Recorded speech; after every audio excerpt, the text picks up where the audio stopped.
how to lose weight in just 2 hours. 2 hours? Wow. Paano raw bababa ang timbang in just 2 hours? Actually, isa-challenge ko kayo. Magtimbang muna kayo bago nyo gawin to. Para makita nyo na totoo, na yung natutunan nyo, kung gagawin ninyo, ay makakabawas talaga ng timbang nyo. May papaliwanag muna si Doc Atoy. Mga kaibigan, marami po sa kababayan natin na nagtatabaan, tumitimbang, hindi nila napapansin, pabigat sila ng pabigat, hanggang dumating sa punto na dahil sa sobrang bigat, kakapitan na ng iba't ibang mga sakit. Ang tunay na mga kadahilanan kung bakit nagkakaganito ang ating katawan, unang-una, wrong diet. Wrong diet. Okay? Lack of fiber. Lack of fiber. So, nagkakaproblema si colon. No exercise. No exercise. Pangatlo, too much constipation. Too much Okay. constipation. Dahil dito sa mga binanggit ko, nagkakaroon ng formation of toxins inside the digestive system. Ayan. And when toxins are already formed in the digestive system, humihina na po ang pagdadigest kahit gaano ka nutrition pa ang kinakain ninyo. So, ang tendency, dahil walang proper digestion, palaki kayo ng palaki, pataba kayo ng pataba without knowing it. At ang tawag doon ay... Daily, nadadagdagan ka. Hindi mo alam, nadadagdagan ka na 1 kilo. Araw-araw. Dalawa lang po ang mataba sa Pilipinas. Yeah. Isang chubby, Chubby. at yung isa chubaboy. Meron ako.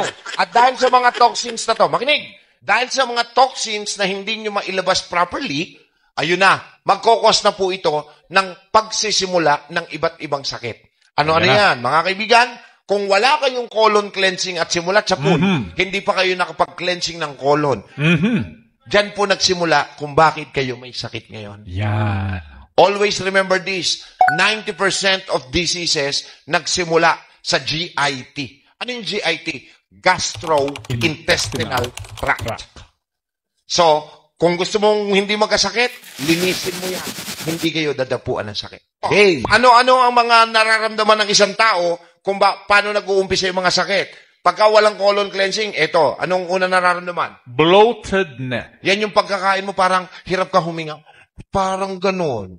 Indigestion din yon. Okay. Bloatedness. Pangalawa, Gas spasm. kung nakakaranas kayo ng gas spasms o mas tiwag, yung iba tinatawag po siya ngayong reflux. Acid reflux. Umaangat yung acid. Okay? Pangatlo, Digestive issues. digestive issues. Hindi mo napapansin may masakit sa kaliwa, bukas sa kanan naman, minsan sa likod. Ayan. Those are digestive issues. Issues. Pagka may napapansin kayo sa abdominal area nyo, palipat-lipat may masakit. Tapos, minsan naman paghinga, may naipit. Tapos, relax ka lang, okay na ulit. Those are digestive issues. Alright. Yung dighay ng dighay, What is utot ng utot, those are digestive issues. dighay? Pag dighay ka ng dighay, may problema si gallbladder. Uh-huh. Pag utot ka ng utot, may problema si gallbladder. Ano ba yun? Pagka po naramdaman nyo o nakita mo ang anak mo o ikaw mismo, tinutubuan na ng maraming acne o pimples. Ayan. Ibig sabihin, Ibig madumi na. sabihin nun, madumi na ang iyong kolon. Madumi na rin ang dugo. Akala nung iba, ay, normal lang yan sa mga bata. Hindi normal sa bata ang tigyawatin. Bakit? Marumi ang kolon. Bakit? Hindi maganda pagkain ngayon.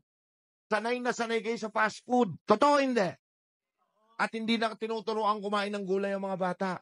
Kaya tinutubuan ng tigyawat. At saka acne. Okay? Tapos, isa rin po ito sa pinakamalaking problema, bakit may psoriasis. Psoriasis. Psoriasis or psoriasis. Okay? So, those are the colon problem. Okay? So, ano ang gagawin natin? Pag na-detoxicate natin dito sa ituturo ko, ang inyong colon, nalinis natin siya, makokorek niya ang digestive system, babalansihin niya ang pH level ng ating katawan. aayusin niya ang facilitation ng metabolic process.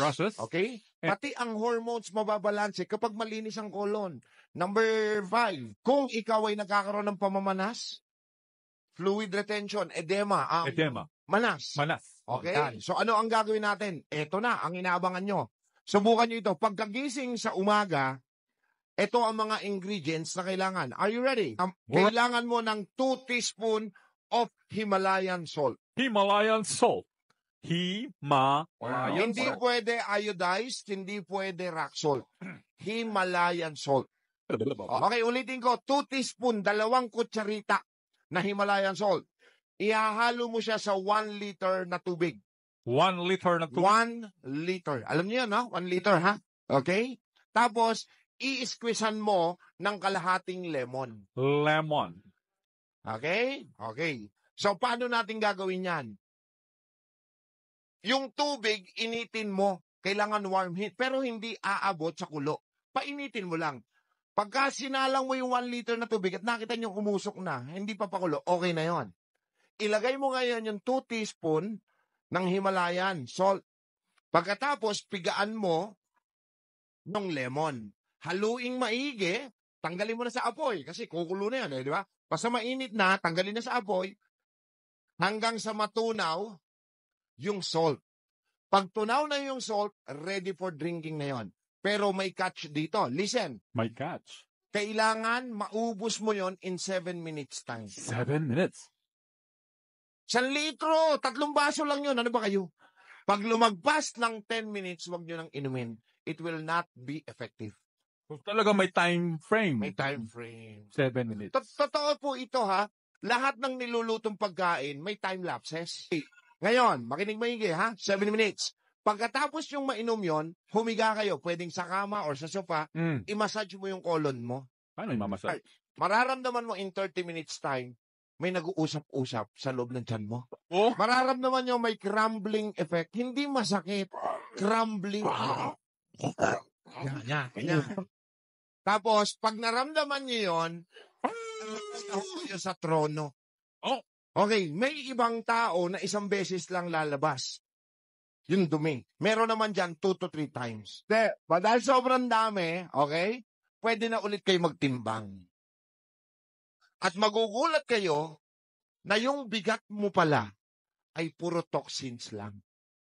Hindi yun yung timbang ng katawan mo, kundi timbang ng laso na nasa katawan nyo. kumbaga para... Pwede nyo pong gawin ito 2 to 3 weeks at makikita nyo, bigla kang mas magana kang kumain. Parang change oil. Oo, Yun, na-change oil na-change mo.